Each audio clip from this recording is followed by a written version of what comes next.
আমরা যারা এই চেহারা হন্যে হয় রোজ পাহারা, তাও শুকিয়ে যায় ফোয়ারা, প্রেম পালিয়ে যায়।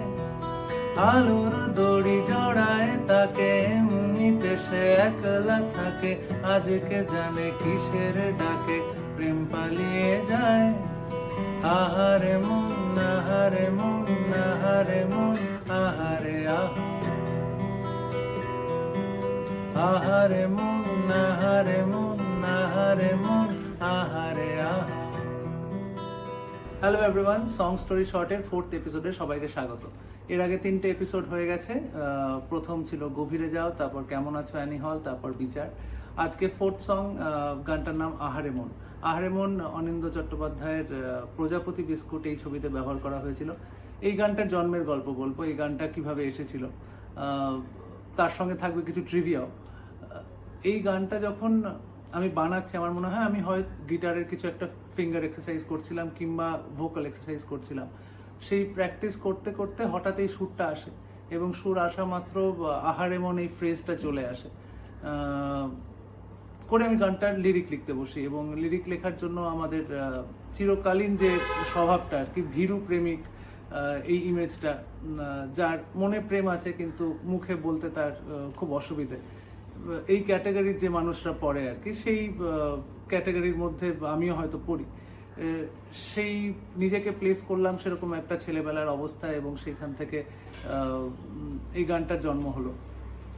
গানটার লিরিক যেভাবে যায় যে আমরা যারা এই চেহারা হারছি, তবু হারছি হেরে সর্বহারা, প্রেম পালিয়ে যায়, এই সব কিছুর মধ্যেই একটা হয় না যে দুর্গাপুজোর রাত্রি সবাই আনন্দ করছে, কিন্তু যে ছেলেটি মনে প্রেম নিয়ে বাড়িতে বসে আছে, তার প্রেমিকা হয়তো অন্য কারোর সঙ্গে ঘুরতে গিয়েছে, বা তার হয়তো ষষ্ঠীর দিন ভেবেছিল বলবে কিন্তু সেটাও বলা হয়নি, হয়তো সপ্তমীর দিন ভেবেছে সেটাও হবে না, বৃষ্টি পড়ছে যাওয়া হবে না, এই একটা মন খারাপের মধ্যে। এবং ওই আহারে মন, ওইখান থেকে ওই একটা সেলফ পিটি বা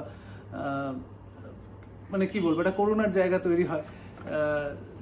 সেইটা নিয়েই গানটা তৈরি হয়। এবং গানটার মধ্যে লিরিক নিয়ে তো অনেক সময় বলা হয়, সুর নিয়ে বলা হয় না। এই গানটার ছন্দটা একটু আলাদা, এটা 5 মাত্রায় তৈরি গান। এর আগে আমার আরেকটি 5 মাত্রার গান আছে, সেটা অন্য একটি অ্যালবাম বাক্য বাগিচা রিলিজ করেছিল। এটা মেন স্ট্রিম একটা ছবিতে, বাংলা ছবিতে 5 মাত্রার গান রিলিজ করতে পেরে আমি খুব খুশি হয়েছিলাম। কারণ যেহেতু তালটা একটু এক্সপেরিমেন্টাল। এরকম প্রচুর বাংলা গান আছে, জাত গেল বলে খুব বিখ্যাত ফোক সং আছে, সেটাও 5 মাত্রা।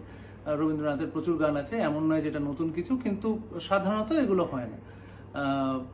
তাই সেই গানটা যখন লিখে আমি খুব খুশি মনে প্রথমে শিবুদাকেই শোনাই। শিবুদার ভীষণ ভালো লাগে, এবং শিবুদা বলে এই গানটা ছবিতে সে ব্যবহার করবে। আমি খুব খুশি, কারণ আমার নিজের গানটা খুব প্রিয়। কিন্তু দেখা গেল অনিন্দ্যদাও একদিন বাড়িতে আসে, এবং অনিন্দ্যদা তখন এই গানটা আমি শোনাই আর কি, যে আমি নতুন এই গানটা বানিয়েছি। অনিন্দ্যদা বলে আমার ছবিতে এই গানটার প্রয়োজন, কারণ অনিন্দ্যদার ছবিতেও একটি ভীরু প্রেমিক আছে। এবার আমি বললাম, দেখো আমি তো অলরেডি শিবুদাকে প্রমিস করেছি, এবং সত্যি সত্যি শিবুদাকে বলাই ছিল। তখন অনিন্দ্যদা বললো তুই আমার ওপর ছেড়ে দে। তা আমি ছেড়ে দিলাম। তারপর লাগলো বিশাল ঝগড়া, শিবুদা ভার্সেস অনিন্দ্যদা। আমি দেখলাম দূর থেকে, আমার ভালোই লাগে এরকম ঝগড়া দেখতে। করে আমি দেখলাম শিবুদা খানিকটা জমি ছেড়ে দিল, এবং অনিন্দ্যদা গানটা নিয়ে নিল। এবং তারপর আপনারা সবাই শুনেছে, তোমরা সবাই শুনেছো প্রজাপতি বিস্কুট, এই গানটা আমার নিজের খুব প্রিয় গান। বিভিন্ন অনুষ্ঠানে যখন কেউ, এটা খুব জনপ্রিয় গান নয় যে সবাই রিকোয়েস্ট করছে এটা বাড়িয়ে দাও বা আমাকে আমার মতো থাকতে দেওয়ার মতন গান নয়, কিন্তু যখন 1-2 জন মানুষ রিকোয়েস্ট করে আহারে মন, তখন আমার শোনাতে খুব ইচ্ছে করে। যদি সময় থাকে অনুষ্ঠানে নিশ্চয়ই শোনাই। আজকের গল্প এটুকুই থাক, আবার দেখা হবে পরের এপিসোডে। আহারে মন।